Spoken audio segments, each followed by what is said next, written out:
Friends ಎಲ್ಲರಿಗೂ ನಮಸ್ಕಾರ. ರೇಖಾ ಅಡುಗೆಗೆ ಸ್ವಾಗತ. ತುಂಬ ಜನ ಕಮೆಂಟ್ಸ್ ಮಾಡ್ತಾ ಇದ್ರಿ ಏನಾದರೂ ಗ್ರೇವಿ ಐಟಮ್ ತೋರಿಸಿ ಅಂತ. ಸೊ ಅದಕ್ಕೋಸ್ಕರ ಇವತ್ತು ನಾನು ಎಣ್ಣೆ ಬದನೆಕಾಯಿ ಮಾಡ್ತಾ ಇದ್ದೀನಿ. ಆಲ್ರೆಡಿ ಎಣ್ಣೆ ಬದನೆಕಾಯಿ ಬಿಟ್ಟಿದ್ದೀನಿ, ಆದರೆ ಇದು ಡಿಫ್ರೆಂಟಾಗಿ ಮಸಾಲೆಯನ್ನು ಸ್ಟಫಿಂಗ್ ಮಾಡಿ ಮಾಡೋದು.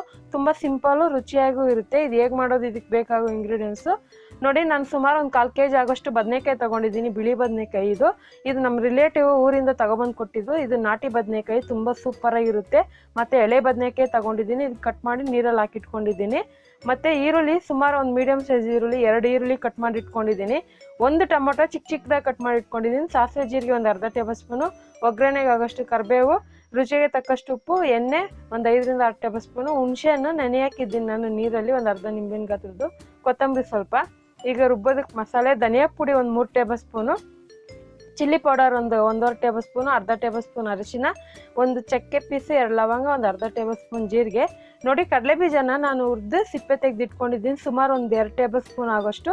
ಮತ್ತು ಬಿಳಿ ಎಳ್ಳು ಇದನ್ನು ಹುರಿದಿಟ್ಕೊಂಡಿದ್ದೀನಿ, ಸುಮಾರು 1 ಟೇಬಲ್ ಸ್ಪೂನ್ ಆಗೋಷ್ಟು. ಬೆಳ್ಳುಳ್ಳಿ ಒಂದು 5 ರಿಂದ 6, ಶುಂಠಿ 1 ಇಂಚ್ ಆಗೋಷ್ಟು, ತೆಂಗಿನಕಾಯಿ ಒಂದು 2 ಟೇಬಲ್ ಸ್ಪೂನ್ ಆಗೋಷ್ಟು ತೊಗೊಂಡಿದ್ದೀನಿ. ಮತ್ತು ಈಗ ಇದನ್ನ ಹೇಗೆ ಮಾಡೋದಂತ ನೋಡೋಣ. ನೋಡಿ, ಒಂದು ಮಿಕ್ಸಿ ಜಾರ್ ತೊಗೊಂಡಿದ್ದೀನಿ. ಮಿಕ್ಸಿ ಜಾರ್ಗೆ ನಾನು ತೆಂಗಿನಕಾಯಿ ಹಾಕ್ತಾಯಿದ್ದೀನಿ. ಮತ್ತು ಈ ಬದನೆಕಾಯಿ, ಎಣ್ಣೆ ಬದನೆಕಾಯಲ್ಲಿ ಮೇನ್ ಇಂಗ್ರೀಡಿಯೆಂಟ್ಸು ಕಡಲೆ ಬೀಜನೂ ಬಿಳಿ ಎಳ್ಳು. ಅದನ್ನು ಚೆನ್ನಾಗಿ ಹುರಿದ್ಬಿಟ್ಟು ಸಿಪ್ಪೆ ತೆಗೆದಿಟ್ಕೊಳ್ರಿ ಕಡಲೆ ಬೀಜನ, ಮತ್ತು ಬಿಳಿ ಎಳ್ಳನ್ನ ಹುರಿದಿಟ್ಕೊಳ್ಳಿ. ಸೊ ಬಿಳಿ ಎಳ್ಳಿಲ್ಲ ಅಂದ್ರೂ ಪರವಾಗಿಲ್ಲ, ಕಡಲೆ ಬೀಜ ಹಾಕಿ ತುಂಬ ಡಿಫ್ರೆಂಟಾಗಿ ಟೇಸ್ಟ್ ಚೆನ್ನಾಗಿರುತ್ತೆ. ಇದಕ್ಕೆ ಚಕ್ಕೆ, ಲವಂಗ, ಜೀರಿಗೆ ಮತ್ತು ಟೊಮೊಟೊ, ಕೊತ್ತಂಬರಿ ಅದೆಲ್ಲ ಹಾಕ್ತಾಯಿದ್ದೀನಿ. ಈರುಳ್ಳಿ ಸ್ವಲ್ಪ ಹಾಕ್ತಾಯಿದ್ದೀನಿ, ಸ್ವಲ್ಪ ಒಗ್ಗರಣೆಗೆ ಇಟ್ಕೊತಾ ಇದ್ದೀನಿ.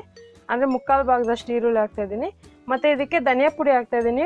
ಲಾಸ್ಟ್ ಟೈಮ್ ನಾನು ಸಾಂಬಾರು ಪುಡಿ ಯೂಸ್ ಮಾಡಿದ್ದೆ. ಸೊ ಇದರಲ್ಲಿ ನಾನು ಸಾಂಬಾರು ಪುಡಿ ಯೂಸ್ ಮಾಡಲ್ಲ, ಬೇರೆ ಧನಿಯಾ ಪುಡಿ, ಖಾರದ ಪುಡಿ ಮತ್ತು ಒಂದು ಅರ್ಧ ಟೇಬಲ್ ಸ್ಪೂನ್ ಅರಿಶಿನ ಎಲ್ಲ ಹಾಕ್ಕೊಂಡು ಇದನ್ನು ತೀರಾ ತೆಳ್ಳಗೆ ರುಬ್ಬಾರ್ದು, ಮಸಾಲೆ ರುಬ್ದಂಗೆ ಸ್ವಲ್ಪ ಗಟ್ಟಿಯಾಗಿ ರುಬ್ಕೋಬೇಕು. ಸ್ವಲ್ಪ ನೀರು ಹಾಕ್ಕೊಂಡು ರುಬ್ಕೊಳ್ಳಿ. ಸೊ ಸ್ಟಫಿಂಗ್ ಮಾಡೋಕ್ಕೆ ಮಸಾಲೆ ಇಡಬೇಕಲ್ಲ, ಅದಕ್ಕೋಸ್ಕರ ಗಟ್ಟಿಯಾಗಿ ರುಬ್ಕೊತೀನಿ. ನೋಡಿ, ಈಗ ಚೆನ್ನಾಗಿ ರುಬ್ಬಿದ್ದೀನಿ, ಒಳ್ಳೆ ಕಲರ್ ಕೂಡ ಬಂದಿದೆ ಮಸಾಲೆ. ನಾನು ಸುಮಾರು ಒಂದು ಅರ್ಧ ಜಾರ್ ಆಗೋಷ್ಟು ಮಸಾಲೆ ರುಬ್ಬಿಟ್ಕೊಂಡಿದ್ದೀನಿ. ಈಗ ಸ್ಟಫಿಂಗ್ ಮಾಡೋದು ನೋಡೋಣ. ನೋಡಿ, ಬದನೆಕಾಯಿನ ನಾನು 4 ಭಾಗ ಕೊಯ್ದಿಲ್ಲ, ಸುಮಾರು ಒಂದು 8 ಭಾಗದಷ್ಟು ಕೊಯ್ದಿದ್ದೀನಿ. ಅಂದರೆ ಫುಲ್ ಫ್ಲವರ್ ಥರ ಕಟ್ ಮಾಡಿ ಇಟ್ಕೊಂಡಿದ್ದೀನಿ. ಆ ಥರ ಮಾಡೋದ್ರಿಂದ ಏನಾದರೂ ಒಳಗಡೆ ಹುಳ ಇದೆಯಾ ಅಂತಲೂ ಗೊತ್ತಾಗುತ್ತೆ. ಸೊ ಬದನೆಕಾಯಿನ ಚೆಕ್ ಮಾಡ್ಕೊಳ್ಳಿ ಕ್ಲೀನಾಗಿ, ಏನಾದರೂ ಹುಳ ಇದೆಯಾ ಅಂತ. ಇಲ್ಲಾಂದರೆ ಕ್ಲೀನಾಗಿ ಕಟ್ ಮಾಡಿಕೊಂಡು ಅದರೊಳಗೆ ಮಸಾಲೆನ ತುಂಬ್ಕೊಳ್ಳಿ. ನೋಡಿ, ನಾನೆಲ್ಲ ಮಸಾಲೆ ತುಂಬಿಟ್ಕೊಂಡಿದ್ದೀನಿ. ಈ ಬದನೆಕಾಯಲ್ಲಿ ಬಿಳಿ ಬದನೆಕಾಯಿ ಅಂತಲೇ ನೀವು ಬೇರೆ ಥರ ಬದನೆಕಾಯಲ್ಲಿ ಕೂಡ ಮಾಡ್ಕೊಬೋದು. ಈಗ ಸ್ಟವ್ ಮೇಲೆ ಒಂದು ಬಾಣಲಿ ಇಟ್ಕೊಂಡಿದ್ದೆ. ಇದಕ್ಕೆ ಎಣ್ಣೆ ಬದನೆಕಾಯಿ ಅಲ್ವಾ, ಸ್ವಲ್ಪ ಎಣ್ಣೆ ಜಾಸ್ತಿನೇ ಯೂಸ್ ಮಾಡ್ತಾಯಿದ್ದೀನಿ. ಸುಮಾರು ನಾನು ಒಂದು 5 ಟೇಬಲ್ ಸ್ಪೂನ್ ಎಣ್ಣೆ ಹಾಕಿದ್ದೀನಿ. ಸೊ ಎಣ್ಣೆ ಕಾದ್ಮೇಲೆ ಇದಕ್ಕೆ ಒಂದು ಸ್ವಲ್ಪ ಸಾಸಿವೆ ಜೀರಿಗೆ ಹಾಕ್ಕೊಳ್ಳೋಣ, ಮತ್ತು ಕರಿಬೇವು ಹಾಕ್ಕೊಳ್ಳೋಣ. ಮತ್ತು ಇದಕ್ಕೆ ನೀವು ಹುಣಸೆ ಹುಳಿನೂ ಹಾಕ್ತಾಯಿದ್ದೀನಿ, ಯಾಕಂದರೆ ಹುಣಸೆ ಹುಳಿ ಹಾಕೋದ್ರಿಂದ ಡಿಫ್ರೆಂಟ್ ಟೇಸ್ಟ್ ಬರುತ್ತೆ. ನೋಡಿ, ಈರುಳ್ಳಿನೇ ಹಾಕ್ಕೊಳ್ತಾ ಇದ್ದೀನಿ ನಾನು, ಯಾಕಂದರೆ ಹುಣಸೆ ಹುಳಿ ನಾನು ರುಬ್ಬಕ್ಕೆ ಹಾಕಿಲ್ಲ, ಆಮೇಲೆ ಕೊನೆಯಲ್ಲಿ ಹಾಕ್ತೀನಿ. ಈರುಳ್ಳಿ ಸ್ವಲ್ಪ ಫ್ರೈ ಆದಮೇಲೆ ನಾವು ಸ್ಟಫಿಂಗ್ ಮಾಡಿರೋ ಬದನೆಕಾಯಿ ಹಾಕ್ಕೊಳ್ಳೋಣ. ಈ ಬದನೆಕಾಯಿ ಸೂಪರಾಗಿರುತ್ತೆ. ಇದು ತುಂಬ ಹೊತ್ತು ಟೈಮ್ ತೊಗೊಳಲ್ಲ, ಬೇಗನೆ ಬೆಂದೋಗುತ್ತೆ ಬದನೆಕಾಯಿ. ತುಂಬ ಜನ ಡಿಫ್ರೆಂಟಾಗಿ ಕೇಳ್ತಾ ಇದ್ದಾರೆ ರೆಸಿಪಿಗಳು, ಅದಕ್ಕೋಸ್ಕರ ನಾನು ಒಂದೇ ಥರ ಮಾಡಲ್ಲ, ಸ್ವಲ್ಪ ಡಿಫ್ರೆಂಟಾಗಿ ಮಾಡ್ತಾಯಿದ್ದೀನಿ. ಸೊ ನಾನು ಇಲ್ಲೊಂದು ಸ್ವಲ್ಪ ಒಂದು ಅರ್ಧ ಟೀ ಸ್ಪೂನ್ ಆಗೋಷ್ಟು ಖಾರದ ಪುಡಿ ಹಾಕ್ತಾಯಿದ್ದೀನಿ. ಈ ಥರ ಹಾಕೋದ್ರಿಂದ ಒಳ್ಳೆ ಕಲರ್ ಬರುತ್ತೆ.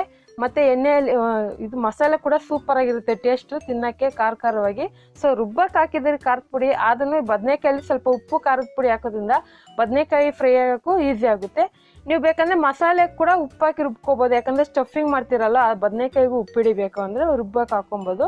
ಇದನ್ನು ಜಸ್ಟ್ 1 ನಿಮಿಷ ಬಿಡ್ತೀನಿ ನಾನು. 1 ನಿಮಿಷ ಆದಮೇಲೆ ಇದನ್ನು ಮತ್ತೆ ನೀವು ಮಧ್ಯದಲ್ಲಿ ತಿರುಗಿಸಿ ಕೊಡಿ, ಯಾಕಂದರೆ ಎಲ್ಲ ಕಡೆ ಬದನೆಕಾಯಿ ಬೇಯಬೇಕು. ನಾವು ಹಾಕಿರೋ ಮಸಾಲೆ ಕೂಡ ಹೊರಗಡೆ ಬಂದಿಲ್ಲ, ಅದರೊಳಗಡೆನೇ ಇದೆ. ಈಗ ಚೆನ್ನಾಗಿ ಫ್ರೈ ಆಗಿದೆ, ನೋಡಿ, ನೋಡ್ತಾ ಇರ್ಬೋದು, ಕಲರ್ ಕೂಡ ಚೇಂಜ್ ಆಗಿದೆ. ಈಗ ರುಬ್ಬಿರೋ ಮಸಾಲೆ ಹಾಕ್ತಾಯಿದ್ದೀನಿ. ನೋಡ್ತಾ ಇರ್ಬೋದು, ಮಸಾಲೆ ನಾನು ತೆಳ್ಳಗೆ ರುಬ್ಬಿಲ್ಲ, ಸೊ ಗಟ್ಟಿಯಾಗಿ ರುಬ್ಬಿದ್ದೀನಿ. ಮತ್ತು ಇದಕ್ಕೆ ಎಕ್ಸ್ಟ್ರಾ ನೀರು ಯೂಸ್ ಮಾಡಲ್ಲ ನಾವು. ಆ ಜಾರ್ಗೆ ಏನು ಮಸಾಲೆ ಉಳ್ಕೊಂಡಿರುತ್ತೆ ಅದಕ್ಕೆ ಸುಮಾರು ಒಂದು 2 ಇಲ್ಲ 1.5 ಲೋಟ ಆಗೋಷ್ಟು ನೀರು ಹಾಕ್ಕೊಳ್ಳಿ. ಅಂದರೆ ಟೀ ಕುಡಿಯೋ ಲೋಟ ಅಷ್ಟು ನೀರು ಹಾಕ್ಕೊಂಡು ಜಾರ್ನ ಚೆನ್ನಾಗಿ ತೊಳ್ಕೊಂಡು ಅದನ್ನು ನೀರು ಯೂಸ್ ಮಾಡಿ. ಸೊ ಅಷ್ಟೇ ನೀರು ಯೂಸ್ ಮಾಡೋದು, ಜಾಸ್ತಿ ನೀರು ಯೂಸ್ ಮಾಡಲ್ಲ ಇದಕ್ಕೆ. ಯಾಕಂದರೆ ಈ ಗ್ರೇವಿ ಸ್ವಲ್ಪ ನಿಮ್ಗೆ ತೆಳ್ಳಗೆ ಬೇಕಂದ್ರೂ ಸ್ವಲ್ಪ ತೆಳ್ಳಗೆ ರುಬ್ಕೊಬೋದು. ಸೊ ಗಟ್ಟಿಯಾಗಿ ರುಬ್ಕೊಂಡ್ರೆ ಒಳ್ಳೆ ಟೇಸ್ಟ್ ಬರುತ್ತೆ. ಇದನ್ನು ಜಸ್ಟ್ ಒಂದು 2 ಮಿನಿಟ್ಸ್ ಬಿಡ್ತೀನಿ, ಅಂದರೆ ಒಂದು 2 ನಿಮಿಷ ಬಿಡ್ತೀನಿ. ಚೆನ್ನಾಗಿ ಆ ಮಸಾಲೆಯಲ್ಲಿ ಹಸಿ ವಾಸನೆ ಎಲ್ಲ ಹೋಗಿ ಎಣ್ಣೆ ಬಿಡಬೇಕು. ನೋಡಿ, ಅದೇ ಥರನೇ ಎಣ್ಣೆ ಬಿಟ್ಟು ಚೆನ್ನಾಗಿ ಹಸಿ ಸ್ಮೆಲ್ಲೆಲ್ಲ ಹೋಗಿದೆ. ಈಗ ಇದನ್ನು ಚೆನ್ನಾಗಿ ಮಿಕ್ಸ್ ಮಾಡಿಕೊಂಡು ಇದಕ್ಕೆ ಹುಣಸೆ ಹುಳಿ ಬಿಟ್ಕೊಳ್ಳೋಣ. ಹುಣಸೆ ಹುಳಿ ಸುಮಾರು ಒಂದು ಅರ್ಧ ನಿಂಬೆಹಣ್ಣು ಗಾತ್ರದಷ್ಟು ನಾನು ನೆನೆ ಹಾಕಿದ್ದೆ. ಸೊ ಹಳೆ ಹುಣಸೆನೇ ತೊಗೊಂಡಿದ್ದೆ. ಸೊ ಹಳೆ ಹುಣಸೆ ಅಂದರೆ ಸ್ವಲ್ಪ ಬ್ಲ್ಯಾಕ್ ಆಗಿರುತ್ತೆ ಮತ್ತು ಟೇಸ್ಟ್ ಕೂಡ ಚೆನ್ನಾಗಿರುತ್ತೆ. ಸ್ವಲ್ಪ ನಿಮಗೆ ಹುಳಿ ಬೇಡ ಅಂದರೆ ಸ್ವಲ್ಪ ಕಡಿಮೆ ಹಾಕ್ಕೊಬೋದು. ಹುಳಿ ಹಾಕಿದ್ರೆ ಎಣ್ಣೆ ಬದನೆಕಾಯಲ್ಲಿ ಸೂಪರ್ ಟೇಸ್ಟ್ ಇರುತ್ತೆ. ಮತ್ತು ರುಚಿಗೆ ತಕ್ಕಷ್ಟು ಉಪ್ಪು ಹಾಕ್ಕೊಂಡಿದ್ದೀನಿ. ಉಪ್ಪು ನೋಡಿ ಹಾಕ್ಕೊಳ್ಳಿ, ಯಾಕಂದರೆ ಉಪ್ಪು ಮಾತ್ರ ಮೇನ್. ಈ ಬದನೆಕಾಯಲ್ಲಿ ಉಪ್ಪು ಕರೆಕ್ಟಾಗಿದ್ರೇ ನಮಗೆಲ್ಲ ಅಡುಗೆಗಳು ಕರೆಕ್ಟಾಗಿರುತ್ತೆ. ಇದನ್ನು ಸುಮಾರು ಒಂದು 1/4 ಗಂಟೆ ಸಿಮ್ಮಲ್ಲೇ ಬಿಡ್ತೀನಿ ನಾನು. 15 ನಿಮಿಷ ಬಿಡಬೇಕು. ಆ ಮಸಾಲೆಯಲ್ಲಿ ಚೆನ್ನಾಗಿ ಬದನೆಕಾಯಿ ಬೆಂದು ಎಣ್ಣೆ ಎಲ್ಲ ಬಿಟ್ಟಿದೆ, ನೋಡ್ತಾ ಇರ್ಬೋದು. ಒಳ್ಳೆ ಕಲರ್ ಕೂಡ ಬಂದಿದೆ. ಖಾರದ ಪುಡಿ ಹಾಕಿರೋದ್ರಿಂದ ಎಣ್ಣೆಯಲ್ಲಿ ಸ್ವಲ್ಪ ಕಲರ್ ಬಂದಿದೆ ಗ್ರೇವಿ. ಮತ್ತು ಈ ಬದನೆಕಾಯಿ ಸೂಪರಾಗಿರುತ್ತೆ, ಟೇಸ್ಟ್ ಮಾತ್ರ ಡಿಫ್ರೆಂಟಾಗಿ ಸಖತ್ತಾಗಿರುತ್ತೆ. ಇದನ್ನು ನಾನು ಒಂದು ಕಡಾಯಿಗೆ ಸರ್ವ್ ಮಾಡ್ತಾಯಿದ್ದೀನಿ. ಈ ಎಣ್ಣೆ ಬದನೆಕಾಯಿ ಜೊತೆಗೆ ಕುಷ್ಕ, ghee rice, jeera rice, veg biryani ಎಲ್ಲದಕ್ಕೂ ಸೂಪರ್ ಕಾಂಬಿನೇಷನು. ಅದು ಬಿಟ್ಟು ರೈಸಿಗೆ ಬಿಟ್ಟು ಡ್ರೈ ರೋಟಿ, ಚಪಾತಿ, ಜೋಳದ ರೊಟ್ಟಿ ಅಂಥದಕ್ಕೆಲ್ಲ ಸಖತ್ತಾಗಿರುತ್ತೆ. ನೋಡೋದಲ್ಲ ಎಷ್ಟು ಸಿಂಪಲ್ಲಾಗಿ ಕಲರ್ಫುಲ್ಲಾಗಿ ಎಣ್ಣೆ ಬದನೆಕಾಯಿ ಮಾಡೋದು ಅಂತ. ಹಾಗಾದರೆ ರೆಸಿಪಿ ನಿಮಗೆ ಖಂಡಿತ ಇಷ್ಟ ಆಗಿರುತ್ತೆ. ಇಷ್ಟ ಆಗಿದ್ರೆ ಇವತ್ತೇ ಟ್ರೈ ಮಾಡಿ ಹೇಗಿದೆ ಅಂತ ಕಮೆಂಟ್ಸ್ ಮಾಡಿ.